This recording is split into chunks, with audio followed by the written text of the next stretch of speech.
Assalamualaikum warahmatullahi wabarakatuh. Alhamdulillah rabbil alamin, hamdal hamidin, hamdal mustaghfirin, hamdan yuafi ni'amahu yukafi'u mazidah. Asyhadu an la ilaha illallah, asyhadu anna Muhammadan 'abduhu wa rasuluh. Allahumma salli wa sallim wa barik ala sayyidina Muhammad, sayyidil awwalin wal akhirin, sayyidil anbiya'i wal mursalin wa ala alihi wa ashabihi wa li baitihi wa dhurriyyatihi ajma'in. Allahumma bika asbahna wa bika amsayna wa bika nahya wa bika namutu wa ilaika an-nushur. Bismillahilladzi la yadurru ma'a ismihi syai'un fil ardi wa la fis samaa'i was-sami'ul 'alim. Bismillahilladzi la yadurru ma'a ismihi syai'un fil ardi wa la fis samaa'i was-sami'ul 'alim. Bismillahilladzi la yadurru ma'a ismihi syai'un fil ardi wa la fis samaa'i was-sami'ul 'alim. Bapak Ibu yang muliakan Allah, sebelumnya kita membahas tentang kasyaf, ya. Ada kasyaf uyub, ada kasyaf ghuyub. Orang yang dibukakan mata hatinya melihat alam gaib, apakah itu lebih baik daripada orang yang dibukakan mata hatinya melihat aib dirinya sendiri? Ternyata Ibnu Athaillah, beliau mengatakan yang baik itu, yang afdal, yang sempurna adalah orang yang dibimbing Allah untuk membuka aibnya sendiri di hadapan Allah Subhanahu wa ta'ala. Jadi orang sakti bisa baca isi hati bukanlah orang hebat. Orang hebat adalah orang yang bisa melihat kekurangan dirinya, suruh melihat kekurangan orang lain. Kalau kita sibuk dengan kekurangan diri, sempat nggak baca aib orang lain? Nggak sempat. Maka tukang kritik, ya mikir-mikir lagi dah, ya mikir-mikir lagi mau ngeritik orang. Kritik diri kita dulu.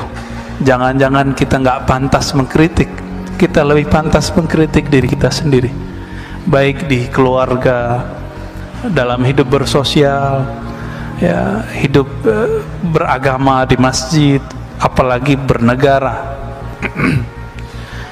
Nah, ini sebelum kita masuk ke hikam, kita ingin sekedar mengingatkan saja bahwa Yahudi itu ada 3 macam. Ada Yahudi ortodok, yang soleh-soleh ini, itu mereka meyakini betul tanah yang ada di Palestina itu tanah mereka. Cuma apa kata mereka? Kami menunggu imam akhir zaman. Jadi Yahudi aja nunggu imam akhir zaman, Pak. Nunggu mereka. Sekarang kita nggak punya hak mengusir siapa saja, begitu kata orang-orang Yahudi. Maka coba lihat demo-demo mereka melarang. Yahudi ortodoks ini melarang ada TV di rumah, nggak boleh ada internet kecuali orangnya mungkin sopir Grab gitu, ya, itu baru. Nggak boleh nonton, nggak boleh main handphone. Jadi mereka kalau mau baca berita itu ada di pojok-pojok pertigaan jalan, kayak mading. Di pesantren kan ada mading tuh, sekolah-sekolah dulu kan ada berita, jadi orang baca beritanya di situ. Mereka sengaja berhenti di sana baca berita. Ya, boleh disebut juga Yahudi kolot, ya. Tapi marah juga mereka disebut Yahudi kolot kali, ya. Bahasa Arabnya al-Yahud al-Usuli. Yang kedua, Yahudi sya'bi, Yahudi kebangsaan, nasionalis, watani. Ini mereka yang mencoba untuk mencari titik temu dengan orang-orang Palestina, mau berdamai, tapi mereka nggak didengerin juga. Yang sering demo tapi nggak pakai jenggot panjang, nggak pakai kopiah yang topi yang khusus itu, mereka biasa, orang-orang nasionalis. Tapi nggak didengar juga oleh kelompok yang ketiga. Yang ketiga itu kelompok Zionis Sahyuniyah. Ya, saya mengkonfirmasi ini lewat berita, lewat orang-orang yang pernah ke sana, dan kita juga pernah ke sana, dan juga guru kita dulu Syekhuna Ali Mustafa Yaqub dulu pernah membahas ini juga. Tadinya saya tawakuf, tidak mau komentar, tapi karena kita pernah ke sana dan pernah ketemu orang-orang yang meneliti 3 bulan di sana dan orang-orang yang berjuang di sana. Saya pernah ketemu juga orang Palestina menikah dengan orang kita. Jadi dia cerita, saya baru pindah gitu dan segala macam. Maka kita dapat cerita yang berbeda dari yang apa yang diberitakan sekarang. Ya. Kejadian di Palestina kemarin Teman-teman yang melakukan Allah, jangan terlalu semangat nggak jelas ya. Ini persoalannya adalah Masjidil Aqsa, nggak jauh dari situ ada satu distrik kecil namanya Sheikh Jarrah. Sheikh Jarrah nama orang tapi jadi nama kampung, jalan ya. Di situ ada bangunan, orang-orang kawan-kawan kita, saudara-saudara kita Palestina, mereka dulu pernah keluar lalu pulang ditampung di situ. Tanah itu kemudian diklaim oleh orang-orang Zionis sudah dibeli. Nah, ini masalahnya. Akhirnya mereka usir. Di saat pengusiran itu bulan Ramadan, orang-orang yang diusir ini kemudian ngumpul di Masjidil Aqsa, dicurigailah oleh Zionis, maka ditembakin. Nah, ini yang kurang ajarnya Zionis itu ya. Mereka mulai berani menembakin umat Islam di Masjidil Aqsa seperti dulu terjadi di zaman-zaman sebelumnya ya. Zaman-zaman sebelumnya ada pembantaian luar biasa. Jadi Masjidil Aqsa ini suksesnya cuma di zaman Salahuddin Al-Ayyubi dan nanti zaman Imam Al-Mahdi. Jadi mau sampai kapan saja kalau Imam Al-Mahdinya belum keluar, ini versi kita loh ya, bukan versi Yahudi, itu nggak akan bisa direbut, Pak.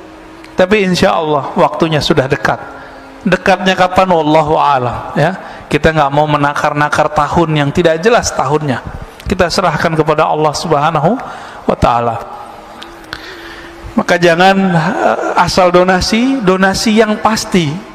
Bapak yang pernah masuk ke Israel diperiksa berapa kali? Masih ingat? 7 kali ya? Saya ingat saya 7 kali. Itu mau bawa barang gimana? Gak mungkin. Maka harus pemerintah kerjasama dengan pemerintah. Jangan cuma asal donasi. Nanti ada kelompok-kelompok yang ingin memanfaatkan situasi begini, dia ngumpulin duit. Ini baik, Pak, hati-hati ya. Orang udah ketemu duit, malaikat aja jadi setan ya. Orang suci jadi hilang sucinya. Udah ketemu fulus ya. Baik Bapak Saudara makan Allah, aslu kulli ma'siyatin wa ghaflatin wa syahwatin ar-ridha 'anil nafs.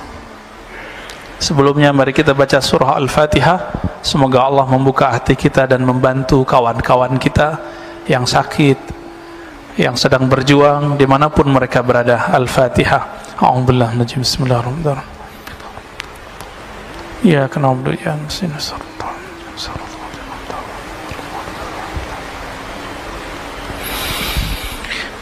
Qala Ibnu Athaillah Sakandari qaddasallahu sirrahu, aslu kulli ma'siyatin wa ghaflatin wa syahwatin ar-ridha 'anil nafs.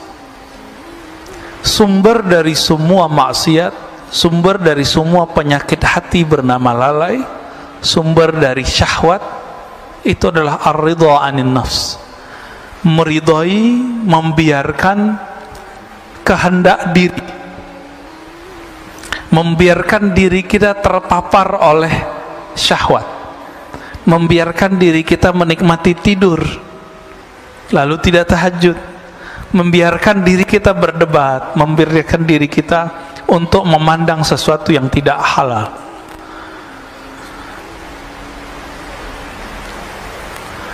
Maka man radhiya an nafsihi, siapa yang ridha kepada dirinya, di saat itulah dia membuka semua inti-inti dari maksiat.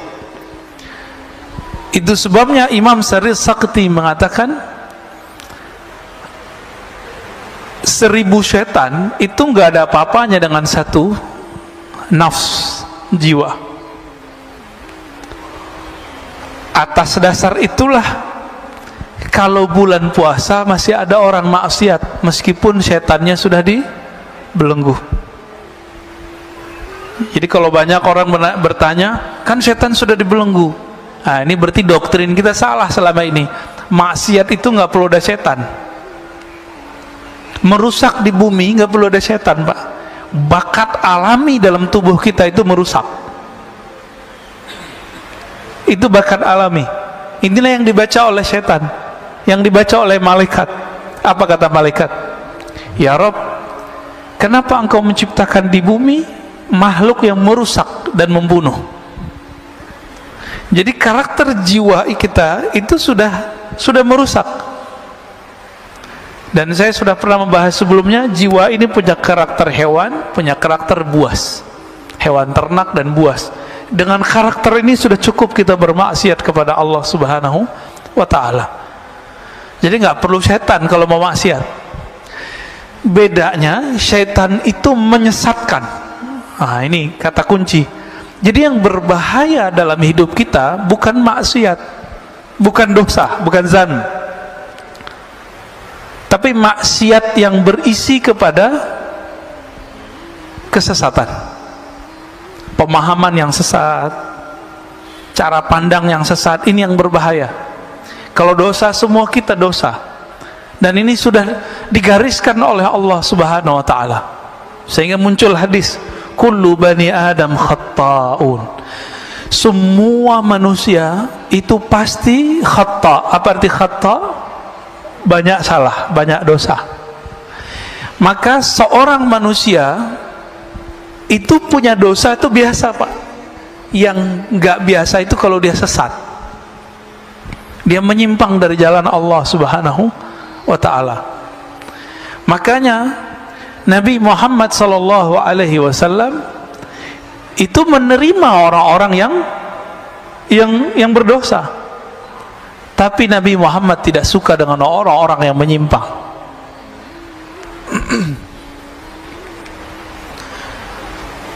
Dan dibalik, kalau maksiat, taat, ya,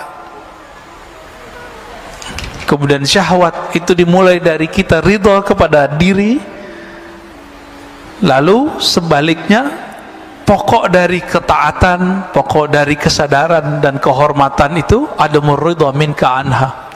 Kamu tidak membiarkannya, kamu tidak meridhoinya. Kalau sepertiga malam terakhir jam 3 maunya badan tidur atau sujud, Pak? Tidur, ya. Kita biarin begitu. Ini namanya asal kulli ma'asiyah. Maksiat mulainya dari situ. Kita biarin, kita manjain jiwa, terlalu memanjakan nafs jiwa. Ini awal dari semua maksiat, ya.